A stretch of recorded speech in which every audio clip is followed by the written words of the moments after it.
So thank you everyone for being here and for joining us to our Facebook Live today, connecting with LDS. Actually, we had this Facebook Live last December, but unfortunately, as I mentioned earlier, due to some technical issues, we couldn't carry with the live, and then we lost the recording, so we couldn't share it anymore in the page. So we were so thrilled by the conversations we had last time, so we really wanted to do it again with our lovely guests today that I'm really eager to introduce in the next few minutes. So, but before we start, I just wanted to give you some housekeeping rules. I'm bilingual, perfectly bilingual. So if you have any questions in French, please do so, and I will make sure to translate everything to our guests to have your responses and have your answers. Also, I wanted to mention that this Facebook Live is coinciding with our Rare Disease Day campaign that we're doing currently and that we launched currently from February going to mid-March. And I really want to take this opportunity to tell you to share your story. We want to raise awareness. That is the idea with this campaign. We want to raise awareness on Loeys-Dietz and other related disorders. So it's important that we know your stories, that we share your stories so that the general public, the people who are around you, around me, know better about Loeys-Dietz. So I'm really hoping that you get to share more and more of your stories to us. Also, the recording will be posted on our Facebook page. So in case you weren't able to be here with us right now, you can look into the recording eventually after we finish the Facebook Live. So with that, I would like to move forward with our theme for today. We want to connect with LDS, but specifically discussing family and LDS. So once upon a time, two RCMP officers met, they fell in love, lived in 6 different Canadian provinces, and raised a blended family of 5 children. But as it is with life and beautiful stories, we will face challenges along the way. Things took a turn when one of them and one of their children got diagnosed with Loeys-Dietz syndrome. LDS is a genetic condition affecting a multitude of families across the world. It means that a family member's diagnosis might have led to your diagnosis. LDS may be passed from parents to children. Caregivers to family with LDS may also have LDS. It can mean also complex relationships, roles, and emotions. We will try to cover these topics with our guests today, Cynthia and Steve. Thank you for being here and welcome for this to this Facebook Live with us today. Thanks so much for having us. Thank you. So before we jump into the questions, I will introduce you and share your story. Cynthia and Steve were used to dealing with complex problems, and in most cases, solving them. As RCMP officers, it was expected of them. Cynthia served for over 25 years and Steve for 35. Thank you for your service, Steve and Cynthia.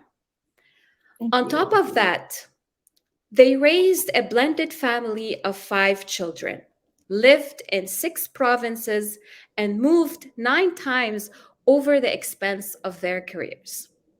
Very wild life you had there. Yes. Adapting to change and difficult circumstances was something they were used to do. But still, it did not prepare them for Cynthia's or their youngest son diagnosis of Loeys-Dietz syndrome. It changed everything they knew about their world. Eventually, ending Cynthia's career and her son's athletic future. As a family, they navigated the world of living with a chronic and life-threatening illness. It has been a journey filled with highs and lows, but together they have learned how to make it work.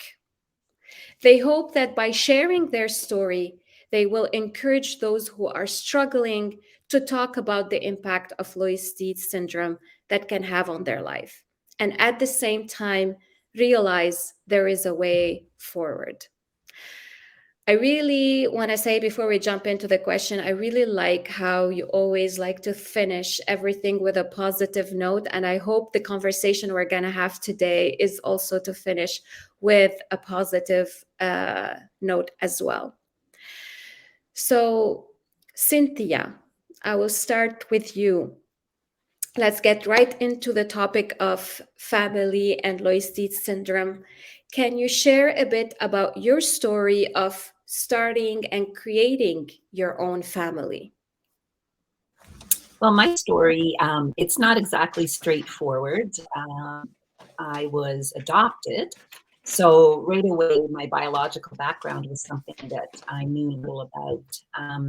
I was a parent until my children were 4 and 5 years old. So throughout my pregnancy, throughout the early years of my children, I had no idea that we had any sort of illness to be dealing with. And therefore, the things that might pop up seem inconsequential by themselves. But when I look back now and draw the lines to the dots, I start to recognize that, wow, there were things going on that I had no ability to understand. So it was a very interesting journey, and moving forward and connecting with my birth mother changed all of it.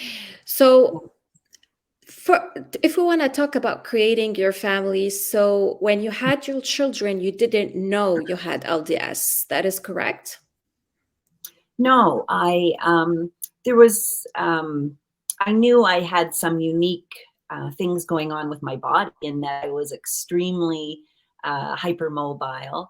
I had extremely long fingers and toes, and so there were different things that stood out, and I would get the odd comment from somebody in the medical field, just, your fingers are long. Have you ever heard of Marfan syndrome? And then that would be the only comment, just a piece of information that I had no ability to look up because we didn't have Google, or we couldn't check on things like that.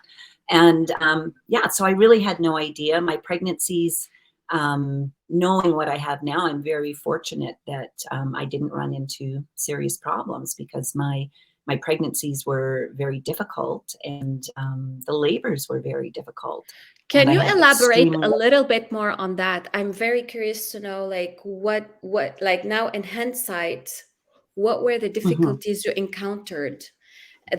Well, I had extremely large babies. So my first child was 9 pounds, 13 ounces. And I went through 32 hours of labor, pushing and pushing and pushing. So based on what we know now, having Loeys-Dietz syndrome, that would a definite no. It was very difficult. In my second pregnancy, again, my son was still 9 pounds. And again, I went through 23 hours of labor.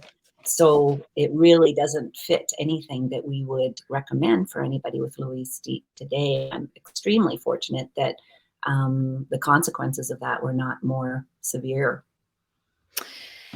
You bring a very good point, Cynthia, because I'm sure there are a lot of persons out there who don't know that they had LDS when they got pregnant.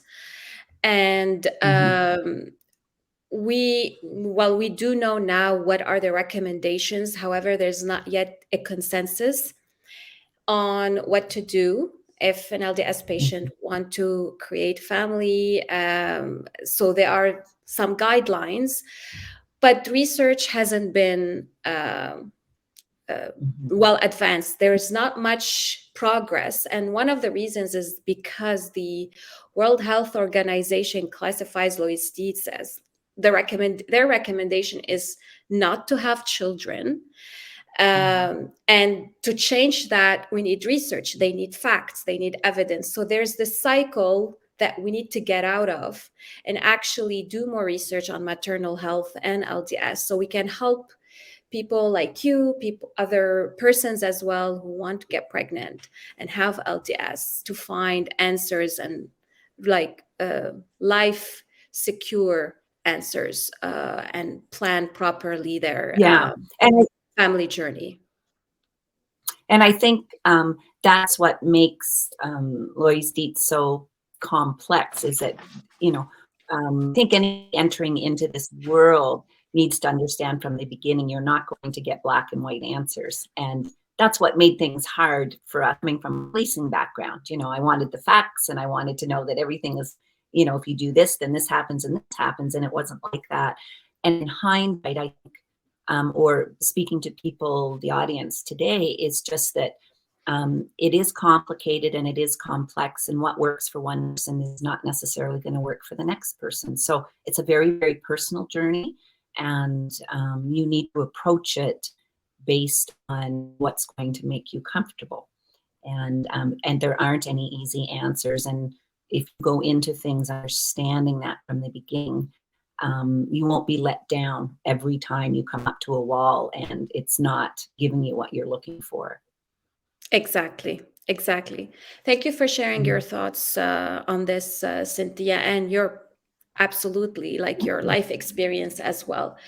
So I would like now to move to when you got the diagnosis. How did it transition to your family diagnosis as well? So if you can give us your experience. Sure. Yeah, this. So because of the nature of our lifestyle and the moving and being adopted, there were all these different factors that came into play. And as far as the diagnosis goes, it was kind of a funny story, because it was actually the oldest of my two sons that I gave birth to. They did a science project on Marfan syndrome. He was looking for a topic, and we had heard this term more than enough times, so he decided to do his project on it. And this would have been back in the early to mid 2000s, I think. He was in grade 8. So what we found is that the research he did is that the criteria for it fit me. It actually fit both of my sons. So extremely long fingers and toes. Like, these were just the basic ones, a high palate, quite. Both of my biological children are extremely tall. So all of these things were fitting in there. The hypermobile joints. So I kept pursuing it. I was concerned that something was going on. I knew there was enough differences with myself and my children that something was off, but I didn't know exactly what it was.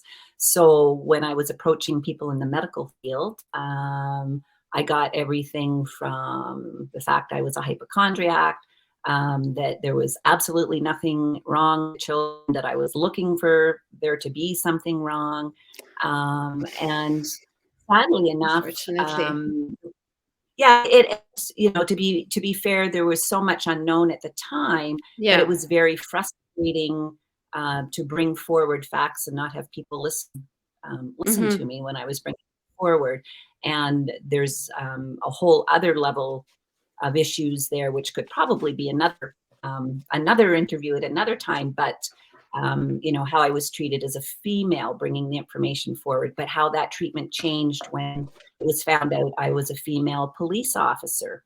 All these different things played into how people perceived me. Eventually, I did have someone that listened. It was recommended that I get genetic testing done. And that genetic testing first went out for Marfan's, and it came back negative. And I have to give the geneticist credit, the doctor at the time, the two of them, because it was so expensive to have the testing done they really had to think about this new disease that had just been discovered in 2005. This was 2007, so it was only 2 years later. Potentially, is this something that they should redo the test and send it away and try? Thank heavens they did, and it came back positive for LDS. And what did you do with that information? So now, in terms of your family, so now that you had a confirmed connective tissue disorder diagnosis, what was the first reflex for you to do for your family?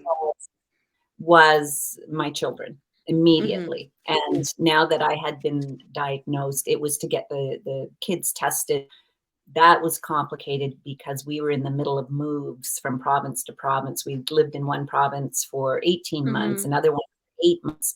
So we were moving from province to province, geneticist to geneticist. And as most of your listeners would probably know, in the best of circumstances, trying to make contact with specialists is difficult, let alone when you're transferring and you don't know or don't have access to the specialists in the new province. So it was getting my children tested, which we did, and that led to one of them testing positive for LDS and the other one not, and that brought about its own circumstances. 100%. And I this is where I want to hear also the perspective from Steve, like having this diagnostic journey happening for your family and the children. What were you feeling at the time? Well, first and foremost is that Cynthia is an extremely detailed investigator. And she's an officer, an RCMP officer, of course. She was. I'm so happy I was never a suspect. But she knew that there were certain things going on with her because her career is so demanding physically. And, you know, she kept going, as she indicated, to different doctors. And she wanted to find out because of the Frank and Stephen biological children, because she knew that there was something there and she went forward and she wouldn't accept no. And what I found is that, you know, in moving from one province to another is that, you know, she really had to be an advocate for this topic in order to get the results that she ended up doing. And that's something important to remember is that, you know, you kind of take it on, if you can, as a partnership and just don't accept the no. For me, when it finally did become a diagnosis for what was going on, it was almost like it was surreal because you can't grasp the totality of something like this. And then, you know, you just kind of place it in the back of your head and try to find the information from a partner side of it. Yeah. Because the first thing that I started to do was probably go into a little bit of a panic mode, anxiety as to, well, what can I do to fix this? How can I protect my wife and children? And then when it's confirmed that, you know, the two boys were tested and sitting that day in the doctor's office and getting the information, the look on the one child's face of I don't have it to the other child's face that has it is just, you know, etched into my brain to this day. The suddenness, the change, the shock, the unknown, what is going to happen. This is very powerful. Like when you say for one child, like you don't have it and the other one you have it. And as a parent, what do you feel like you're living all these complex emotions at the moment, and plus your partner as well diagnosed with the recent diagnosis with LDS. Thank you so much, Steve, for sharing this. Cynthia, we'll be back to your story. So you mentioned earlier that you were adopted.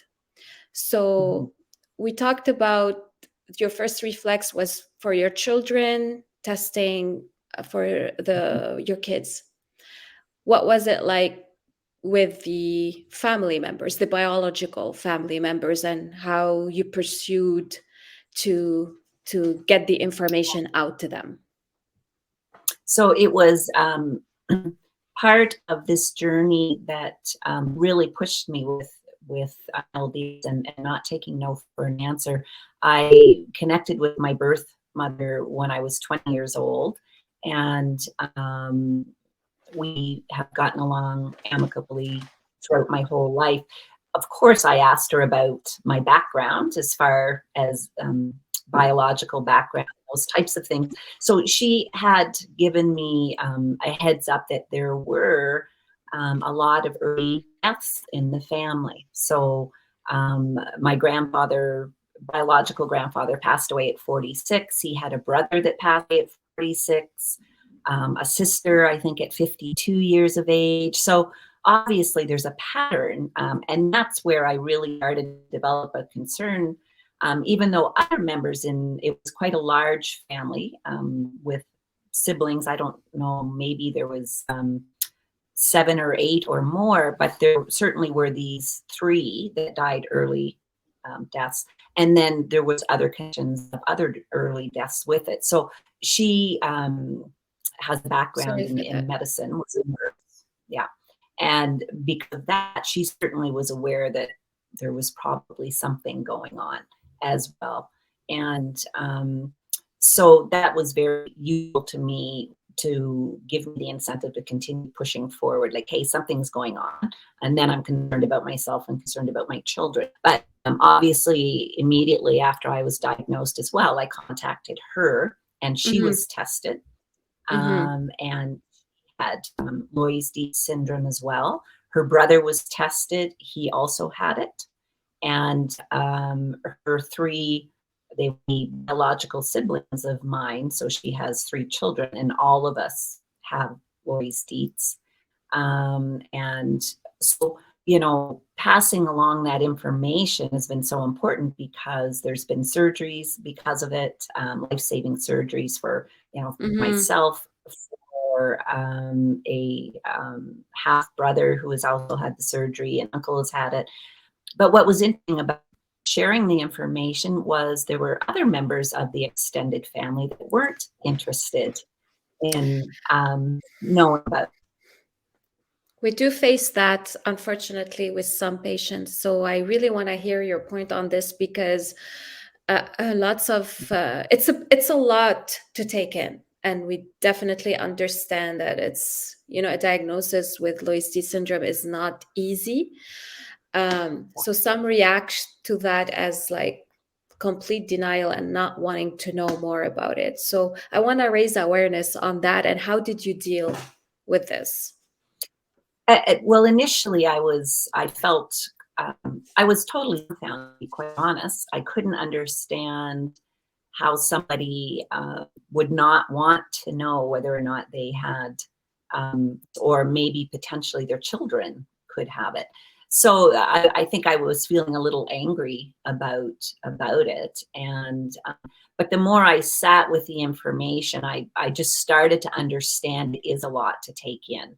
And I'm hoping for a lot of the people, because I'm going back quite a long time ago, just hoping that those people had time to sit with the information and potentially share it, or share it with their children, so that at least they can make an informed choice as a child. You might have this, you know, getting older and making the decision whether or not they want to find out more about it. And I just hope that, you know, they pursued that just so that they could be cared for appropriately. But it's not as black and white as it seems. And I think compassion and understanding and giving people time to absorb something like that is very important. Absolutely. Thank you. This is so important and very empowering, actually, to raise awareness on this, because we do had other stories as well that we've heard that were similar, family members that didn't want to deal with the information. And often sometimes they don't want to know, like they're scared of having an official genetic condition, like confirmed, and all the other issues that come with that not necessarily are only health issues, but also like society in general. As soon as you get that label, then all of a sudden the insurance companies, like, how do you deal with that? If you were in a particular type of job, for my son that was diagnosed, he was recruited to a university, and he found out that by sharing information with the coaching staff in the school, the coaching staff was willing, but the legal department did not want him playing because they felt it would look if something happened on the court. These are sidebars to just having the diagnosis. So it's not as simple as I thought it was in the beginning, that, well, what's the big deal? So you have a diagnosis. Well, there really is a lot to consider. And again, through education, understanding, we will learn how to navigate those areas. And by having these conversations, also learn how to navigate by sharing and saying, well, maybe you approach it this way, but you may not want to approach it that way. And these are just things to consider. Absolutely. And I want to mention here that also we can help. So we can definitely support you on this. We have a helpline, we have resources, reference center. If you need any legal information or talking to different stakeholders regarding, doing the confirmed genetic testing, as a foundation, we can definitely help you out with that. So Steve, back to you. Also at a family, you have your lovely spouse. It starts from there. To build a family is to have a lovely spouse like Cynthia, who has been our great LDS champion. Honestly, we just as a separate note, we kicked off the Facebook Lives and the Connecting with LDS with you, Cynthia. So this has been great, seeing the journey with you and following you on all your LDS journey. So Steve, what is it like to have a partner living with LDS? What would you like to share? What would I like to share? This is, of course, my own journey and my personal opinion. So would like to offer up the following: is that when Cynthia was diagnosed, as I indicated a little while ago, it was very difficult for me to process it, because when you looked at Cynthia, you didn't see a person that had anything wrong. Yes, she had, sprained fingers, sprained this from work-related things, or she would walk through a field and fall down or something like that. Weak ankles, but to have, this LDS diagnosis, and then very shortly thereafter, she was contacted that she would require surgery for aortic root replacement. I was in panic mode. I went through an anger because people around me seemed to be just treating it as, oh, hum. And I was very confused, as I indicated earlier, and wanted answers. But back in 2009, there wasn't a lot of answers out there. And it was very new. So it was scary. And then, so how does a person that is used to controlling situations, planning and doing threat assessment, ever take on, to do that for your spouse in an unknown medical world? Well, it was just I wasn't able to. Internally, I did not cope well. Externally, I was coming across as usual, and I was trying to keep it all together for everybody else in the family. And so I just wanted to indicate is that what it was changed? Did anything What change in like how you cared for Cynthia? Like any change in the dynamic you had, like doing activities together or doing your day-to-day stuff together? So the spontaneity of every day changed. In other words, is that if I was thinking about going for a hike, going for a bike ride, going for a walk, going up a flight of stairs, with Cynthia, all of those were calculated into what sort of risk it would present to her. Also, I became a helicopter husband. I tried to probably control a lot of the situation. But as you've got to know Cynthia over the last little while, that doesn't work in trying to control Cynthia, because she was still going to live her life. And it's taken me a lot of years and to get to the point of accepting that. So when we go on trips, she wanted to go on a short Camino walk, and it's not strenuous, but it was 252 kilometers and Wow. 2 countries. I translated the LDS information package into Portuguese and Spanish, so that if a first responder was there, the same. Your reflex. Yes. So, like on that side of it, there's lots of details, lots of everything. But at the end of the day, which is a saying I like to utilize quite a bit, is that I needed to communicate with her. I needed to know what she was feeling, where she's at, what she saw her life looking like. And she wanted to live life. And I didn't have any right to change that. So I needed to accommodate in my brain the situation that was going to go on with her and learn to live with it. Wow. Thank you so much. This is so important and significant to shed light on that how it can shift the family dynamic. And I'm going to hear Cynthia speaking about how it shifted her own perspective towards herself as a spouse. But what is interesting is that you mentioned it, like Cynthia, and I've known her now for a few times. She's very independent. She's an RCMP officer. She's an investigator. She's a scientist. Like, she's definitely that personality where she wants to do and take control of everything herself. So, and same for you, Steve. So when a diagnosis like this happened, all this dynamic shift, and as you said, you became the helicopter. You wanted to protect, you wanted to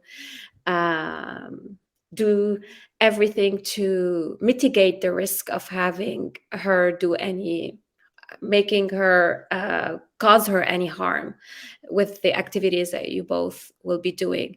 So I think this is very powerful that you mentioned this, because I'm sure other people had the same family dynamic issues and partner dynamic issues. So moving on to you, Cynthia, like introspective, what did it change in you being a spouse or a partner, yourself living with LDS, and your perception towards Steve at the moment? Well, it's easy to get caught up in this is about me.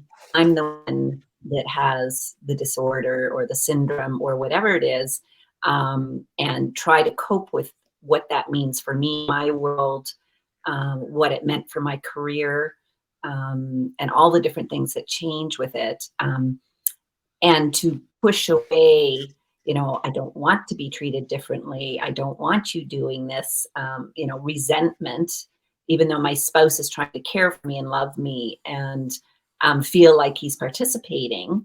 I'm rejecting it because I'm still trying to figure out how this is supposed to look.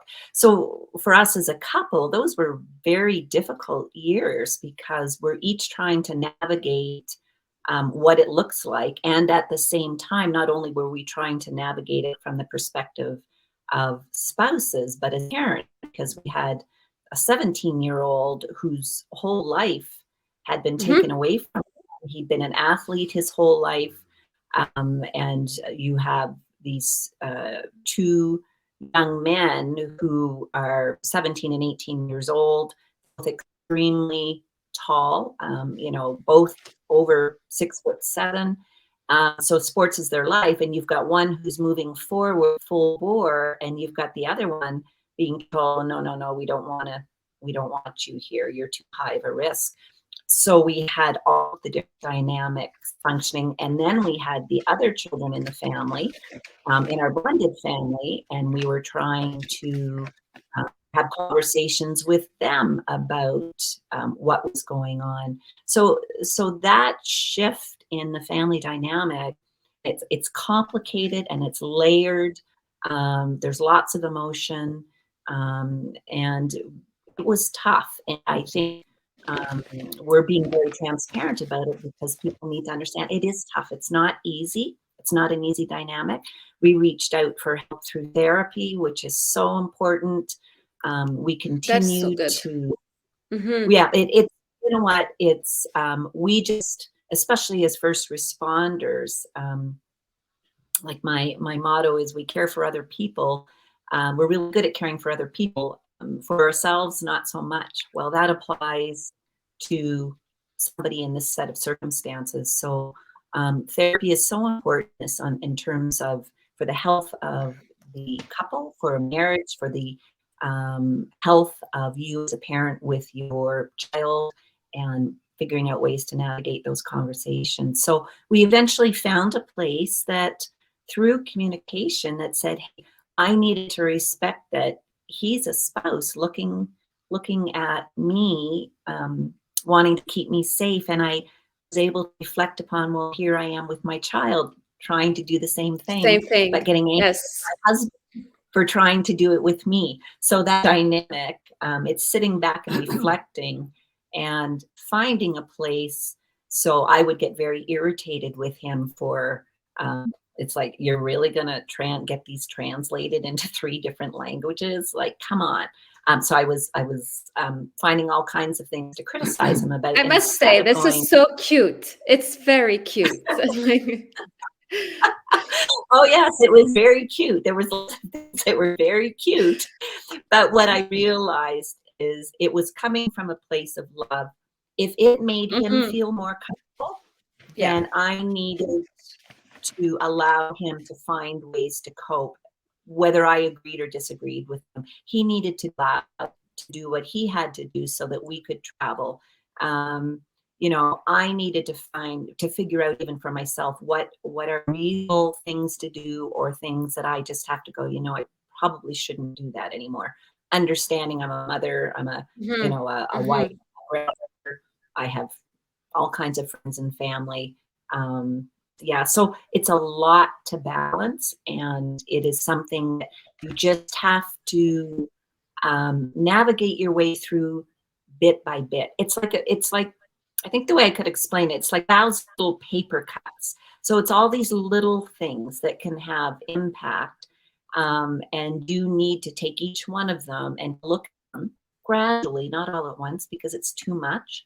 And just figure out the little things as they come out. And Lego pieces, piece by piece. Yeah, you know what? It is. Absolutely.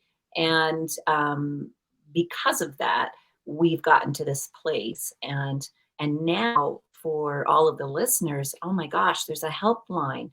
You can actually call and ask questions. You can listen to podcasts where people actually have this thing called Loeys-Dietz syndrome, and there are resources out there now. Yes, and so you don't feel so alone with it, and it really is a game changer. Absolutely.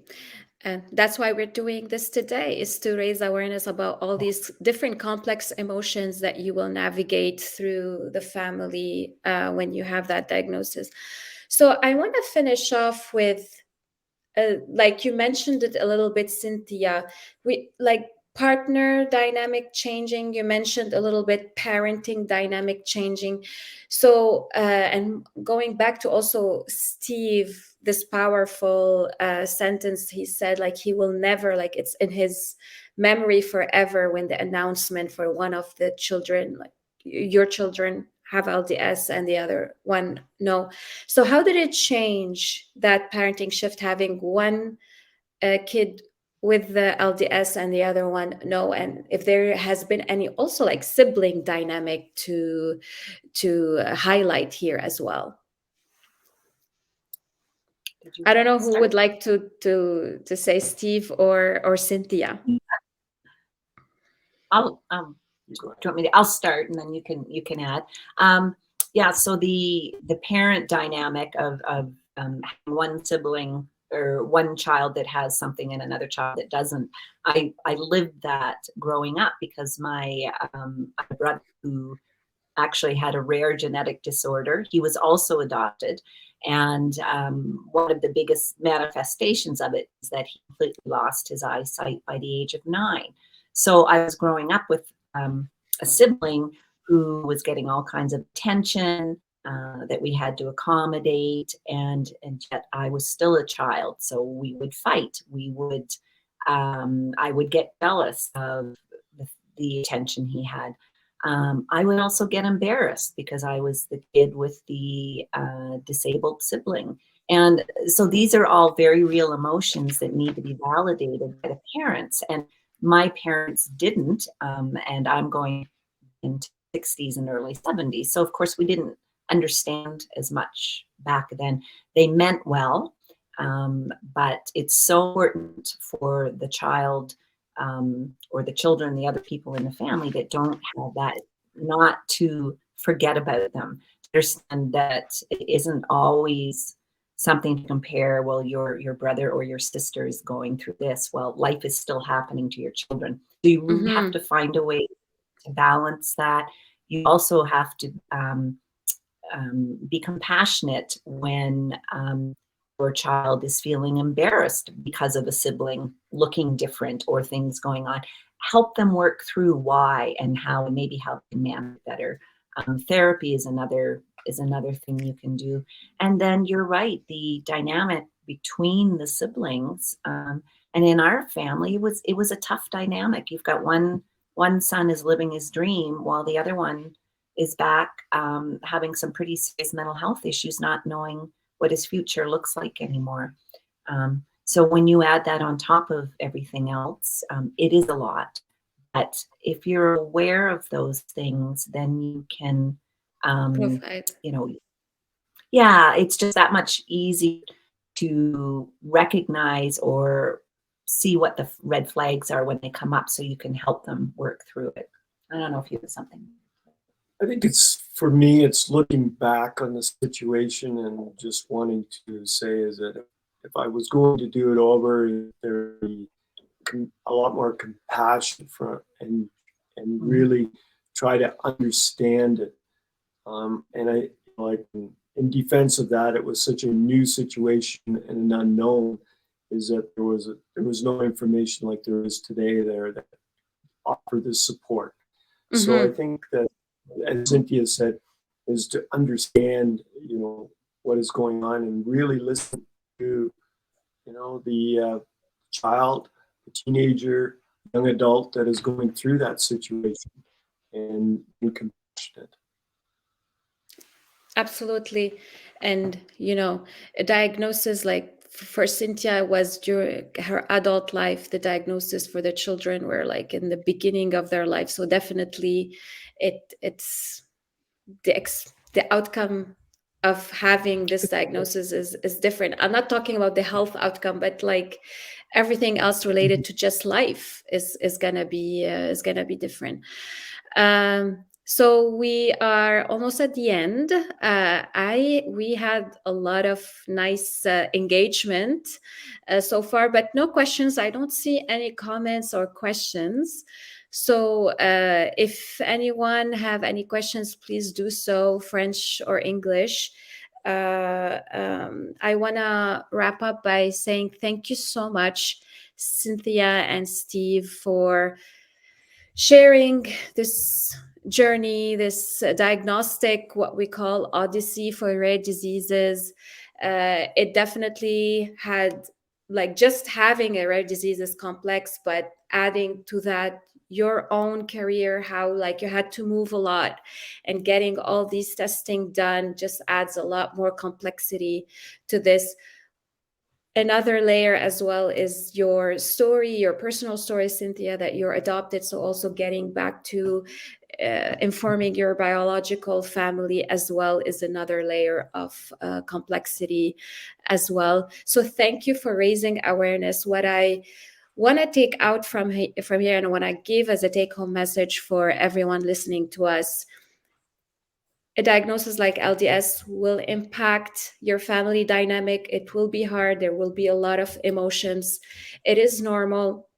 And what we wanted to do here is really to shed light on all this complexity, but know that resources like the Foundation, Cynthia and Steve mentioned therapy, is important, and mainly communication, just communicating, not assume what the other person want, and have the reflex, the RCMP reflex, to just right away protect, but also communicate and listen to the needs of the other person. So anything else you want to add, Cynthia and Steve? Yeah, Gita, I just want to finish up by saying I heard this statement. I can't remember where I heard it a few months ago, and I think it really applies here. But, you know, is that nobody is cut out to have a chronic illness or a rare life-threatening disorder. We're not cut out for it. We grow into it. So it's a slow process. There isn't a rule book about how this should look or how it's going to work. But if we understand that nobody knows how to maneuver through it, but we grow into it piece by piece, bit by bit, by doing these types of things. And you will eventually find a place that works for you. And there will be ups and downs. And you know what? Life is full of ups and downs. And sometimes we get frustrated and we feel sorry for ourselves. And that's okay. You're allowed to do it. So let yourself be frustrated. Let yourself feel like, I hate this. You know, why me? Just go through it. But you will grow into a place where it fits. And just recognize to all the listeners that you now have a community. So you're not alone. And it's not a journey to take alone. And the more we do these types of things and all work together, the easier the journey is going to be. Absolutely. Thank you so much, Cynthia, for sharing this. This is absolutely important to finish off with a whole, like, on a positive note, as we have mentioned at the beginning. So thank you, everyone who has been with us, who joined us. Thank you for your engagement. There have been like a lot of thumbs up and hearts when both of you were sharing your story. So, and we'll see you soon. We'll have more and more to discuss. Thanks very much, Gita. Take care. Pleasure. Bye. Bye now.